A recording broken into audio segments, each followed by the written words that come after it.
Movie के start में हमें एक माँ और बेटी दिखाए जाते हैं जो दोनों ही बहुत घबराए हुए होते हैं। एक आदमी उनके घर में जबरदस्ती घुसने की कोशिश कर रहा होता है जिसकी परछाई हमें शीशे में भी दिखाई देती है। आदमी घर में आ जाता है और ये सीन यहीं पर कट हो जाता है। फिर हमें सैरा नाम की एक लड़की दिखाई जाती है जो न्यूज चैनल पर एंकरिंग की जॉब करती है। सैरा की मॉम सू जोंग जो नेचर से काफी स्ट्रिक्ट हैं और सैरा को हर वक्त हर चीज पर टोकती रहती हैं और हर चीज समझाने की कोशिश करती रहती हैं। अब सैरा तैयार होकर ऑफिस पहुंचती है क्योंकि 9 बजे की न्यूज उसे ही देनी है। फिर हम सैरा की कॉलीग्स को देखते हैं जिनमें सीओ नाम की लड़की सैरा से काफी जेलस थी क्योंकि सैरा चंद ही हफ्तों की ट्रेनिंग से यहाँ काफी फेमस हो जाती है, जबकि सीओ खुद को सैरा से ज़्यादा काबिल समझती थी। सैरा को रिपोर्टर हैंड रोक कर बताते हैं कि उसके लिए कॉल आई है तो सैरा कॉल ले लेती है। दूसरी तरफ मिसू नाम की एक लेडी सैरा को बताती है कि मिसू के घर में एक आदमी घुस गया है जो कि उससे मारना चाहता है।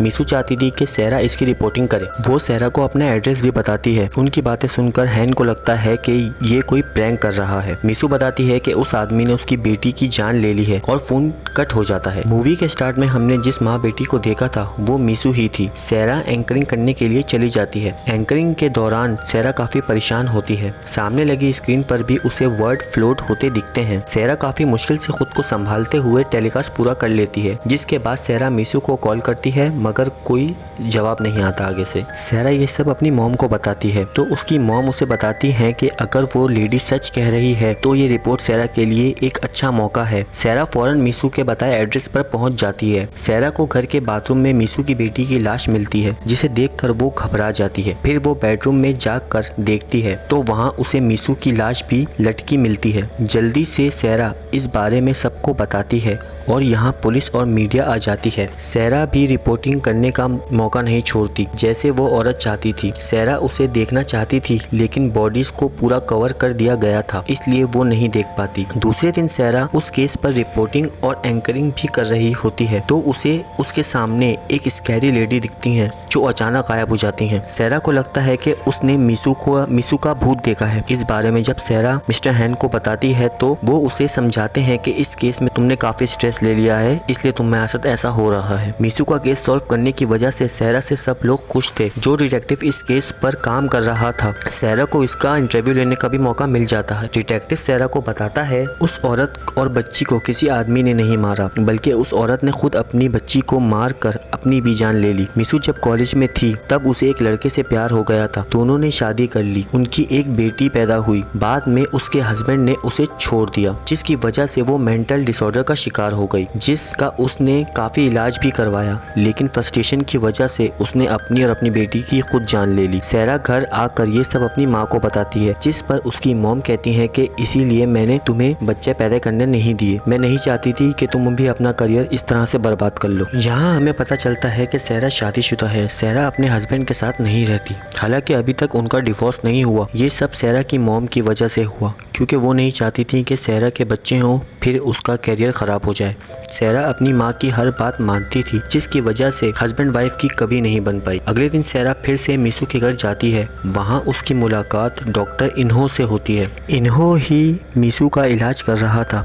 सैरा इन्हो से मिसू के बारे में जानने की कोशिश करती है लेकिन वो उसे ये कहकर मना कर देता है कि पेशेंट के बारे में हम किसी अनजान को इन्फॉर्मेशन नहीं दे सकते, ये हमारे हॉस्पिटल की पॉलिसी के खिलाफ है। सैरा को इन्हो पर शक हो गया था। छानबीन करने पर पता चलता है कि मिसू से पहले इन्हो ने जिस आदमी का इलाज किया था इसने भी उसी बिल्डिंग से कूद कर अपनी जान ले ली थी। इन्हो के खिलाफ कोई सबूत न होने की वजह से पुलिस भी उसका कुछ नहीं कर पाई। फिर सैरा अपने सवालों का जवाब लेने के लिए इन्हो के हॉस्पिटल आ जाती है जहाँ इन्हो बताता है कि मिसू मुझसे इलाज करवा रही थी क्योंकि उसे एक दिमागी बीमारी थी। सुसाइड से एक दिन पहले उसकी कॉल आई थी। उसने कहा मैं ठीक हो गई हूँ, मुझे अब इलाज की जरूरत नहीं है। सैरा इन्हों से बात कर रही होती है कि अचानक उस कमरे में रखी हिप्नोसिस की चीजों को देखकर काफी अजीब फील होने लगता है उसे। मिसू का गोश्त दिखने लगता है उसे। तबीयत भी खराब हो जाती है उसकी और वो फौरन से वहाँ से निकल जाती है। अगले दिन सैरा लाइव पॉडकास्ट कर रही होती है तो उसे महसूस होता है जैसे उसके पीछे कोई है है। फिर उसके कंधे पर कोई हाथ रखता है। फिर अचानक से मीसू का गोश्त सैरा के गला दबाने लगता है। सैरा बहुत डर जाती है, जिसकी वजह से न्यूज चैनल का ओनर भी कुछ दिनों की छुट्टी दे देता है सैरा को और उसकी जगह सीईओ को दे दी जाती है, जिस बात से सैरा काफी परेशान हो जाती है। घर में जब सैरा की माँ को इस बात का पता चलता है तो वो सैरा को काफी सुनाने लग जाती हैं। उनके हिसाब से सैरा का शादी करने का फैसला ही गलत था। वो ड्रिंक करने की वजह से बिना सोचे समझे बस बोले ही जा रही थी।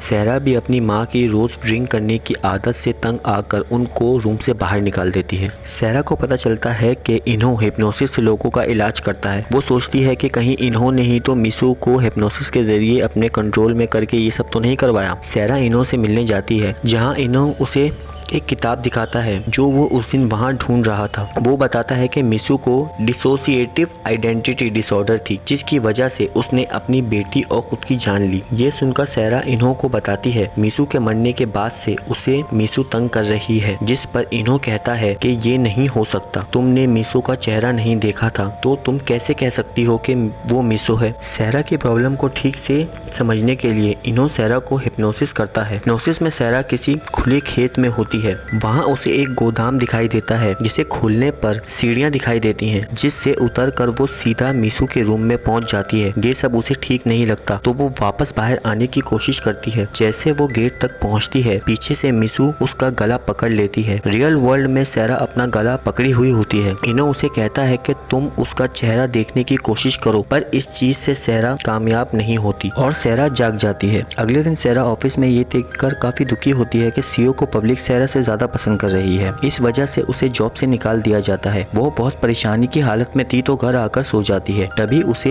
मिस्टर इन्हो की कॉल आती है, जो कि सैरा की माँ देख लेती है, जिससे उन्हें पता चल जाता है कि सैरा इन्हो से अपना इलाज करवा रही है। वो इन्हो को सैरा से दूर रहने को कहती है। उसके बाद सैरा कभी उसके पास इलाज के लिए नहीं आएगी, ये कहकर फोन बंद कर देती है। अगले दिन सैरा से मिलने के लिए उसके हस्बैंड, जो उसे उसके साथ चलने को कहता है, वो सैरा को समझाने की कोशिश करता है कि उसकी माँ की वजह से उन दोनों का रिश्ता खराब हो रहा है, लेकिन वो नहीं समझती और उन दोनों के बीच लड़ाई हो जाती है। सैरा उसे चले जाने को कहती है। दोनों जब नीचे आते हैं तो उन्हें टूटे हुए गमले दिखाई देते हैं और एक मैगजीन भी मिलती है, जिस पर सीईओ की तस्वीर का किसी ने बुरा हाल किया होता है। सैरा अपनी मॉम से मिलने के लिए दूसरे घर पर जाती है। वो वहाँ नहीं थी, क्योंकि वो सैरा के ऑफिस में सीईओ को अकेले में ले जाकर बात करने का बहाना बनाकर उसके पेट में छुरा मार रही होती हैं। दूसरी तरफ इन्हो सैरा के हस्बैंड को मिलने आता है। तब इन्हो सैरा के हस्बैंड से मिलने के लिए आता है, जहां उसे सामान देखकर पता चलता है कि सैरा प्रेग्नेंट है। इन्हो और सैरा का हस्बैंड एक गोदाम में पहुंचते हैं, जो सैरा की मां के घर के बैकयार्ड में है। दोस्तों, ये वही गोदाम है जहां सैरा अपने सपने में पहुंची थी। वो अंदर जाते हैं तो उन्हें वहाँ एक लटकी हुई लाश मिलती है और ये लाश किसी और की नहीं, सैरा की माँ की है। इन्हो फौरन न्यूज चैनल के ऑफिस की तरफ निकलता है, जहां सीईओ की जगह सैरा न्यूज एंकरिंग कर रही होती है। सैरा जब अपनी मॉम को ढूंढते हुए ऑफिस पहुंची तो सीईओ के वहां ना होने की वजह से सैरा को ये काम करने को कहा जाता है। पॉडकास्ट के दौरान घायल सीईओ काफी बुरी हालत में वहां आ जाती है, तो पॉडकास्ट को बंद करके उसे फौरन हॉस्पिटल के लिए ले जाया जाता है। इन्हो सैरा को बताता है कि 2 हफ्ते पहले उसकी मॉम ने सुसाइड कर ली थी। फिर हमें पता चलता है कि सैरा की मॉम भी एक एंकर थी। जब वो प्रेग्नेंट हुई तो उन्हें जॉब से निकाल दिया गया, जिसकी वजह से वो डिप्रेशन में चली गई, क्योंकि उसके हस्बैंड की भी डेथ हो चुकी थी। उन्हें काफी प्रॉब्लम फेस करनी पड़ी। एक दिन उन्होंने गुस्से में सैरा को गला दबाकर मारने की भी कोशिश की, लेकिन सैरा बच गई। उसकी मॉम को ड्रिंक करने की आदत पड़ गई। जब सैरा बड़ी हुई तो न्यूज एंकर बनी तो वो उसे कंट्रोल करने लग गई,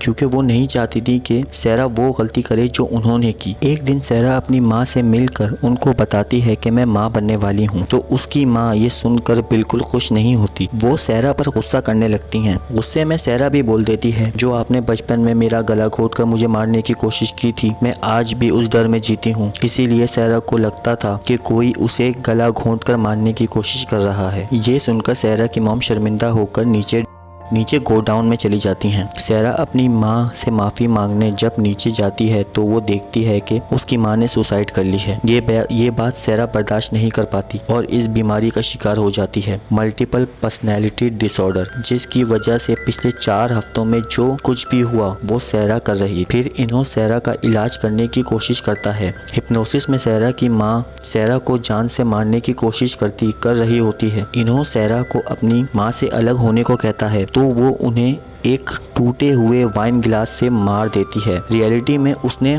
खुद को ही मार लिया था।